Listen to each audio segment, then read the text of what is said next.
तो जी आऊज़ु बिल्लाहि मिनश्शैतानिर्रजीम बिस्मिल्लाहिर्रहमानिर्रहीम। तो जी स्टूडेंट्स, आज हमने पढ़ना है सिग्निफिकेंस ऑफ माइटोसिस क्या है। लास्ट लेक्चर में हमने पढ़ लिया माइटोसिस क्या होती है, सेल डिवीजन क्या होती है और इसके फेजेस क्या होते हैं। आज हमने पढ़ना है कि सिग्निफिकेंस ऑफ माइटोसिस क्या है। एक्चुअली माइटोसिस का मतलब ये है कि क्रोमोसोम्स का जो सेट है, जो नंबर है, वो किसी भी सेल के अंदर उसको मेंटेन रखना, ये माइटोसिस का ओरिजिनल फंक्शन है। उसके बाद हम इसके मेन 4 फंक्शंस पढ़ते हैं और उसके बाद हम पढ़ेंगे एरर्स क्या हैं माइटोसिस के अंदर। तो सबसे पहले हमने देखना है कि मेंटेनेंस ऑफ क्रोमोसोम सेट क्या है जी। ह्यूमन बॉडी के अंदर कितने क्रोमोसोम्स होते हैं जी? 46 नंबर ऑफ क्रोमोसोम्स होते हैं। इनकी नंबर को मेंटेन करना जब सेल डिवीजन हो रही हो तो वो असल माइटोसिस का फंक्शन है। तो सबसे पहला फंक्शन क्या है? Development and growth. Development and growth क्या है कि जैसे जैसे सबसे पहले जब मेल और फीमेल स्पर्म्स आपस में मिलते हैं या गैमीट्स आपस में मिलते हैं तो जाइगोट बनता है, फर्टिलाइजेशन होती है, जाइगोट बनता है। उस जाइगोट के बनने से लेकर प्री चाइल्ड ग्रोथ, फिर उसके बाद बच्चा पैदा होता है। बच्चा पैदा होने के बाद छोटा सा होता है, छोटा सा होने के बाद कुछ सालों के बाद बड़ा होता जाता है।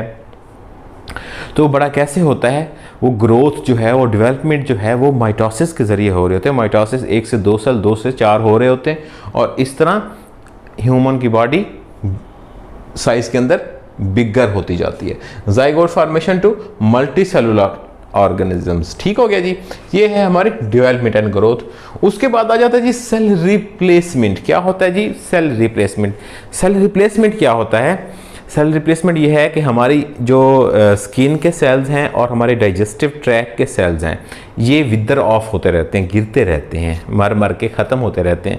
जब ये गिरते हैं या मरते हैं तो ये ख़त्म होते हैं, तो इसके बाद साथ इसके नए सेल्स भी बनते रहते हैं। ठीक है, बॉडी को मेंटेन रखने के लिए उसको हम कहते हैं जी सेल रिप्लेसमेंट। इसमें आ जाता है जी red blood cells. Red blood cells जो है उनकी एवरेज लाइफ 90 से 120 दिन तक होती है। ठीक है, तो वो इस दौरान पुराने सेल्स की डेथ हो जाती है और नए सेल्स बनते हैं। वो किस चीज़ से बनते हैं? माइटोसिस से बनते हैं। और जो नए सेल्स बनते हैं वो प्री एग्जिस्टिंग सेल से बनते हैं। किस चीज़ से बनते हैं जी? प्री एग्जिस्टिंग सेल से। ये हो गया जी हमारा सेल रिप्लेसमेंट। क्या पढ़ा हमने? Development and growth.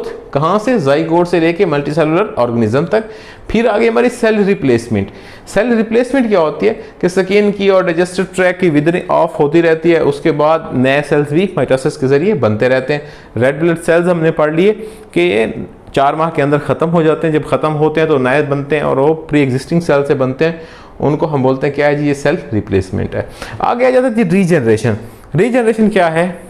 रीजनरेशन है कि अगर कोई बॉडी का पार्ट्स कट जाता है तो उसको नए सिरे से बना लेना क्या कहलाता है? रीजनरेशन कहलाता है। ठीक है, और इसके अंदर एग्जांपल है कि एक सी स्टार है। सी स्टार का जब कोई बॉडी पार्ट नहीं होता, फर्ज करो ये बॉडी पार्ट कट गया है, ठीक है जी, जब कट जाता है तो यहाँ पे माइटोसिस क्या होती है? छोटी छोटी माइटोसिस स्टार्ट होती है। माइटोसिस स्टार्ट होने के साथ यहाँ बड बनना शुरू होता है और बड जो है वो क्या करता है? पूरे बॉडी पार्ट्स को बना देता है। इसको हम बोलते हैं रीजनरेशन। अच्छा जी, रीजनरेशन होगी। उसके बाद हमारा आ गया एसेक्सुअल रिप्रोडक्शन के। एक सेक्सुअल रिप्रोडक्शन क्या होती है? ये होती है हाइड्रा के अंदर बडिंग के ज़रिए से। बडिंग के ज़रिए से क्या होती है कि फ़र्ज़ करो ये सी स्टार नहीं है, ये एक हाइड्रा है। हाइड्रा के एंड पे यहाँ पे क्या होगा जी? यहाँ पे बर्ड्स बनना शुरू होगा। बर्ड्स के ऊपर माइटोसिस होगी। माइटोसिस जैसे होती जाएगी वो पूरा ऑर्गेनिज्म बन जाएगा। जब ऑर्गेनिज्म बन जाएगा तो यहाँ से ये कट जाएगा, ये पूरा ऑर्गेनिज्म सेपरेट आइडेंटिटी के साथ तैयार हो जाएगा। इसको बोलते हैं जी हाइड्रा में बडिंग के जरिए 1 से 2 कॉपीज बनती हैं। उसके बाद आ जाता है वेजिटेटिव प्रोपगेशन इन प्लांट्स। कि प्लांट्स की जो वेजिटेटिव ग्रोथ है वो भी किस चीज़ से लिंक्ड है? माइटोसिस से। वो कैसे लिंक्ड है? प्लांट्स के अंदर 2 तरह की ग्रोथ होती है। एक को हम बोलते हैं रिप्रोडक्टिव ग्रोथ और दूसरी को हम बोलते हैं वेजिटेटिव ग्रोथ।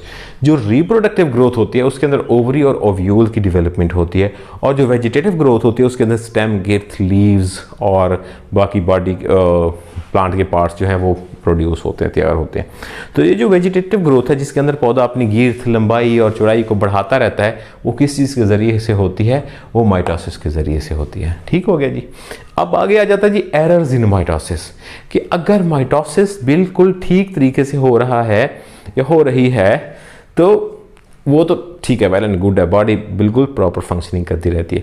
अगर माइटोसिस ठीक तरह से नहीं होती, सेल के अंदर कोई मिस इन्फॉर्मेशन है, ठीक है, या कोई जो सडन चेंज आ गई है, उसकी वजह से डिवीज़न जो है वो अनकंट्रोल्ड हो गई है, तो उसमें क्या होता है? उसमें ये होता है जब कोई डिवीज़न अनकंट्रोल हो जाती है सेल डिवीज़न, तो उसको हम बोलते हैं ये कैंसर हो गया है।